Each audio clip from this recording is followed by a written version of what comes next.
What's up guys, sharkeatyellow here again. As you guys can see here, I am back now with a new deck, guys. So this is going to be one of the decks I'm going to be playing for the new 2014 format. Yeah, so why not start off 2014 with a bang? And yes, I was in a little hiatus because I did go visit my parents for Christmas break. And yeah, you know, I don't get to see them too often, so I think you guys will understand. But anyway, guys, I'm back with full force and fury with a new deck, and this deck is TG Stun. Now, this deck, I believe, is going to be one of the most like competitive.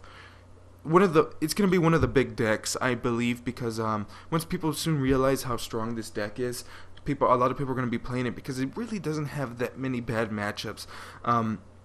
It does get crapped on by Royal Decree, but you can always side in Twisters and more MSTs and all this other good stuff to counteract that.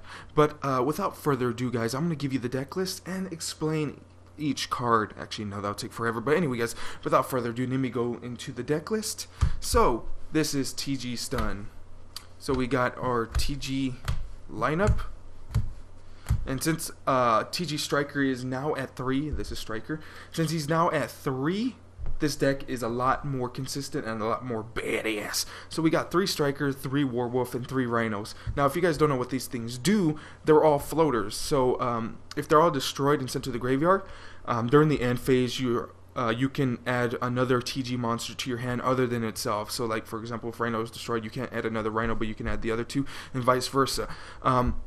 TG Striker is a Cyber Dragon. If your opponent has a monster on the field, you can special summon it. If your opponent has a monster and you have no monsters, you can special summon it. It is a tuner, so you can do really cool plays with it. Same thing with TG WarWolf. When a level 4 or lower monster is special summon, you can special summon this card from your hand.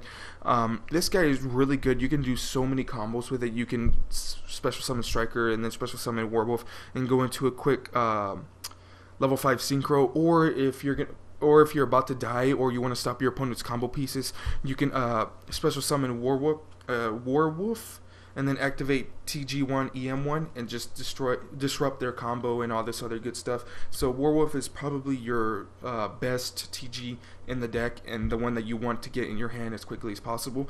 Rush Rhino, he just becomes a really big beat stick. You know, he gains 400 during the battle damage step, and then combine that with your Horn of the Phantom Beast, he just becomes a huge menace. So let's move these out of the way. Yeah, that's the TG lineup. Now for the rest, we got 2 Beast King Barbaros, 2 Fire Pheasant, and 2 Thunder King Rai-Oh. Beast King Barbaros, everybody knows why. Fire Pheasant, now this is a new card added in. It's really freaking strong. It makes your opponent, it forces your opponent to make stupid plays and to use their power cards on Fire Pheasant, because if they don't, I can ram this into any of their big monster. Of course, I lose life points, but they also lose their monster, and they lose 500 life points along with that. And if I want to protect Fire Pheasant and force my opponent to use like their power cards, I can use Horn of the Phantom Beast combined with them. Thunder King Rai-Oh, he's just a really good card. Of course, he conflicts with the deck, but if you guys know how to play Thunder King Rai-Oh, you know when to play him in the right situations. Now for the spells, we got 3 Pot of Duality, Dark Hole, Book of Moon, and your 3 necessary MSTs. Like I said, Royal Decree destroys this deck. You don't even need the Book of Moon and Dark Hole. You can side in, you can add Twisters instead. Like, you really need back row hate, because this deck gets destroyed by back row, just like many other decks. Because look at all this trap cards you run. You need to protect all those traps. So MST is really necessary. So that's the trap lineup. Now for the spells, we got our 6 main traps, which is your 2 skill drains and your 2 Horn of the Phantom Beast. Horn of the Phantom Beast, like I said, forces your opponent to use to make stupid plays.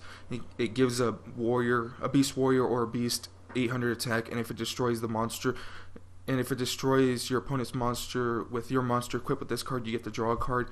Really stupid card, pluses for days, and then skill drain. This format is going to turn to more of a if I could activate my effects first, you know, format, effect format, and just set everything chat format, just like a long time ago with the Gravekeeper format when Gravekeepers were so strong.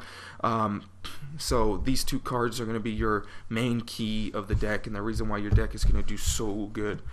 Now is your other traps, which is your Mirror Force, Dimensional Prison, your Warning, your your Compose, your Bottomless Chapel, your Torrential Tribute, and your Fiendish Chain. Fiendish Chain, I might take it out for a 7 tools or 2 cards that I'm going to show you right now, the 2 cards that I'm going to show you right now, or, you know, something like that. You know, I might take it out because I already have effect negation and ways to stop my opponent, so I don't know. Tell me what you guys think. Now, 2 cards that I'm going to combine together. These 2 cards are freaking broken. These 2 cards are made so broken, like it makes the deck so stupid good. TG X3, what it does is that it's a Pot of Avarice, and you select 3 TG monsters in your graveyard, shuffle them into your deck, and then draw 2 cards. It's a Pot of Avarice. It's stupid. It allows you to plus for days because you're adding your plus cards. You're adding your recruiter cards back into your deck. TG1, EM1, like I said, you can disrupt your opponent's plays with WarWolf. So for example, they're going for a huge play and they summon a weak monster. You can special summon your WarWolf and then activate your TG1 EM1 and then just switch your WarWolf with their monster and just disrupt their plays. And at the same time, you can attack over the monster. You can use the monster that you switch to attack over your TG monster and then get a search off of it, so you plus for days. It's just a really good card, really stupid cards, and I'm thinking about putting more, but I don't know what to take out for it, and I probably need to test more to see what I can take out. So yep, that's the trap lineup, that's the whole deck. Now for the extra deck, we got our Wonder Magician, or Elijah's Catastor, a Gaia Knight, Black Rose, Stardust Dragon, Scrap Dragon. Works really well because you can pop your TGs and then get their effects off. Crimson Blader because you need it. Number 17, Zen Mains, Diamond Direwolf, same thing like Scrap Dragon. Pop one of your TGs and then, you know, get their effects off. Gemini Pearl, Full Temple, Steals from Roach, Gaga Cowboy, and Emerald because you want to recycle your TGs. So anyway guys, tell me what you guys think about this deck. This is a really long video, but I really wanted to go in depth in explaining this deck and how this deck works and why this deck could be a really good top tier anti-meta deck. It could, I see this deck being a tier 1.5 deck for this format. So anyway guys, tell me what you guys think about this, and without further ado, I was about to say that. And until next time, guys, I'll see you guys later and more videos to come. So, I'll see you guys later. Bye.